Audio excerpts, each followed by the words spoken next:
జనక మహారాజు సీతారాముల కళ్యాణం జరిపించినప్పుడు పాణిగ్రహణం చేయించట. చూడండి, అంతా కూడా ఇప్పుడు మాంగళ్యం చూపిస్తున్నారు అర్చక స్వాములు. ఇది సీతమ్మ వారి మెడలో రామచంద్రమూర్తి అలంకరిస్తాడు.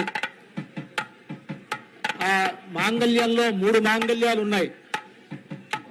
ఒకటి పుట్టినింటి వారి మాంగళ్యం, ఒకటి మెట్టినింటి వారి మాంగళ్యం, ఇంకొకటి భక్తులైనటువంటి రామదాసు గారు తయారు చేయించినటువంటి మాంగళ్యం.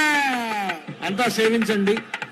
ఆ మెడలో ఆ మాంగళ్యాన్ని ధరింపజేసేటప్పుడు జగద్రక్షణ హేతునా అంటాడు.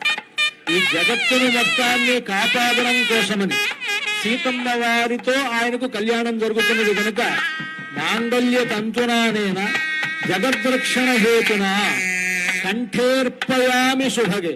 ఇక్కడ మామూలుగా అందరూ కంఠే బధ్నామి అని అంటారు, కంఠే అర్పయామి అని అంటారు. ఆ విధంగా చెప్పాలి మంత్రం.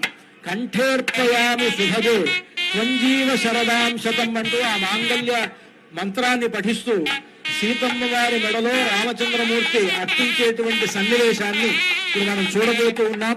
అర్చక స్వాములు ఆ కార్యక్రమాన్ని నిర్వహిస్తూ ఉన్నారు. సాక్షాత్తు రామచంద్రమూర్తి సీతమ్మ వారి మెడలో ఆ మాంగళ్యాన్ని ధరింపజేస్తూ ఉన్నారు.